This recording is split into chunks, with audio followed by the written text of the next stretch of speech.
Good morning সবাইকে। এটা হচ্ছে আমার শ্বশুরবাড়ি। তো আজকে আমার শ্বশুরবাড়ি একটু তোমাদের শেয়ার করছি। তো এটা হচ্ছে আমার শ্বশুরবাড়ি, আর এখন বাজে সকাল 7:05। তো একটা সময় এই বাড়িটা পরিষ্কার রাখার দায়িত্ব আমার ছিল। মানে একটা সময় আমি বাস করতাম এই বাড়িতে, তখন এই বাড়িটা অনেক সুন্দর বা পরিষ্কার থাকতো। তো এখন যাই হোক, এই বাড়িতে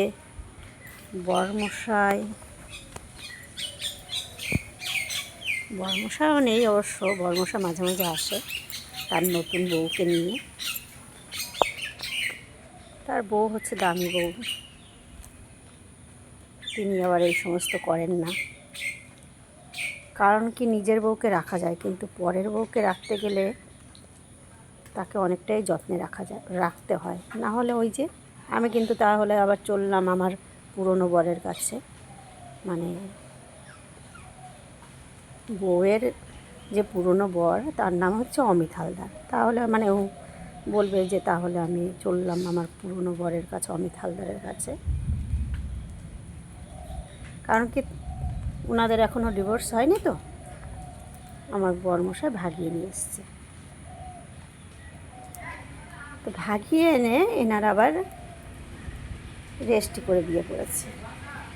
তাতেও আবার নানা রকম সমস্যা ধরা পড়ে গেছে, অনেক কিছুই জানতে পেরেছি।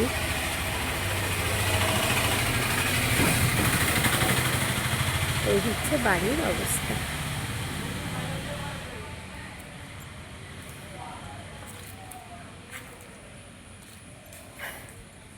তো যাই হোক, মানুষকে যতটা সুখী মনে হয় ততটা মানুষ তো সুখী না।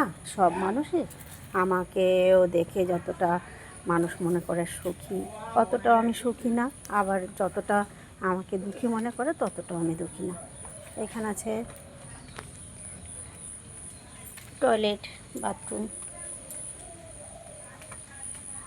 সরি টয়লেট বাথরুম না,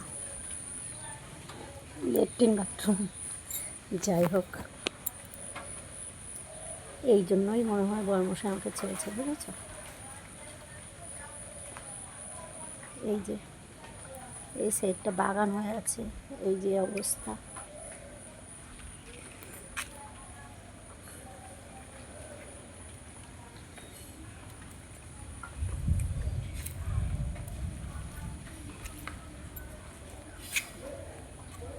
তো এই হচ্ছে বাড়ি ঘরের অবস্থা। শাশুড়ি মার বয়স হয়ে গেছে, উনি একাই থাকে। টয়লেট করেছে, এখানে ঝাড় দিয়েছে।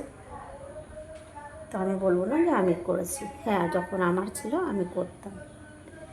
এটা হচ্ছে এ বাড়ির যে মালিক, আমার ভাসুর। সরি, একতরফা ডিভোর্স এনারা নিয়েছে, তাহলে তো আমার ভাসুর না। যাই হোক, অভ্যাস তো অনেক দিনের। তো ওনারা এসে তালা দিয়ে গেছে এই রুমটা হচ্ছে আমার শাশুড়ি মায়ের,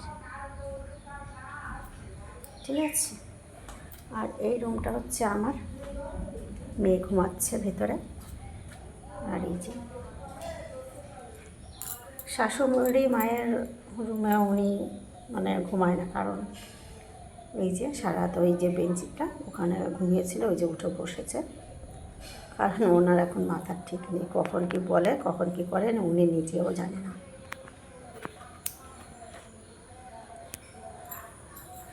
তো একটাই কথা, বর্মশাই, অমিত হালদারের দুটো বাচ্চা নিয়ে তুমি কোন স্কুলে, ভালো স্কুলে পড়াবে, কিভাবে তুমি ভালো রাখবে তাদের তাদের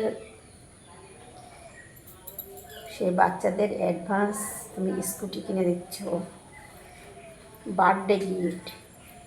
তো মাকে একটু যত্ন করে রাখো। তোমার মা না, জল জল জল, ওরে জল দে, একটু জল দে। তোমার মায়ের এই অবস্থা। তো একটা লোক তো রেখে দিতে পারো।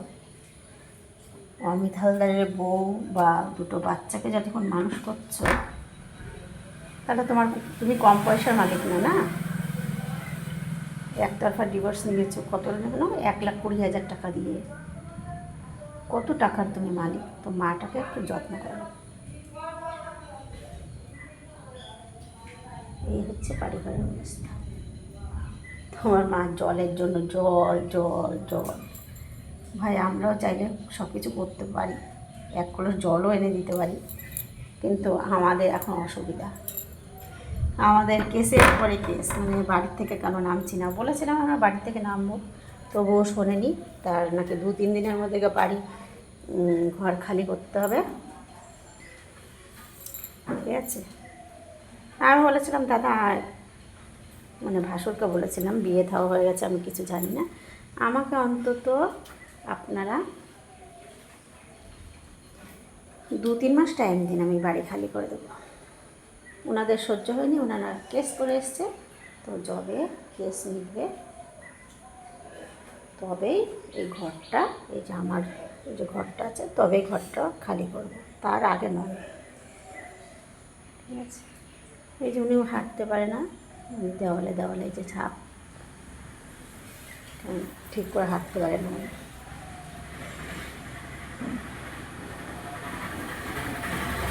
তো এনারা বলে, মানে থানায় কমপ্লেন করে এসছে আমি ওনার মায়ের উপর খুব খুব অত্যাচার করি, ঠিক আছে, বয়স্ক মায়ের উপর খুব অত্যাচার করি। তো দেখ তোরা, তোদের বলছি, তোরা তো সব ভিডিও দেখিস আমার, দেখ মায়ের অত্যাচার আমি করি, মায়ের অবস্থা দেখ, ঠিক আছে। এখন তো নাইটে পড়ে আছে, কারণ উনি পড়েও থাকে না, কি করে উনি নিজেও জানে না। কখনো কখনো খায়, খেয়ে থালাটা নিয়ে ওই মানে ওই কোনার দিকে ধুতে গিয়ে বসে থাকে ঘন্টার পরে ঘন্টা, কারণ কি মাথা ঠিক নেই, কখন কি করে উনি নিজেও জানে না। তো অনেক দেখেছি, ঠিক আছে। এই যে শাশুড়ি বাথরুম করে ঝাড় দিয়েছে না, ওনার বাথরুম পটি এগুলো পরিষ্কার করেছি, কারণ তখন ভাবতাম আমার শাশুড়ি আমার না, তো আমার বলি, কিন্তু কোনো কিছুই আমার না। যাই হোক, ইনিও থানায় গেছিলেন ওনার নতুন বৌমা ছেলের সঙ্গে, যে আমি খুব অত্যাচার করি ওনার উপরে। তো ওনার ওপর কোনো দোষ দেবো না আমি, কারণ ওনার মাথার ঠিক নেই, আর বয়স্ক মানুষ যা বলেছে করেছে। ঘরে কিন্তু মশারি টানানো আছে, যে মশারি এই যে বাইরে থেকে দেখাচ্ছি, কিন্তু ওখানে উনি শোননি, শুয়েছে সারা রাত।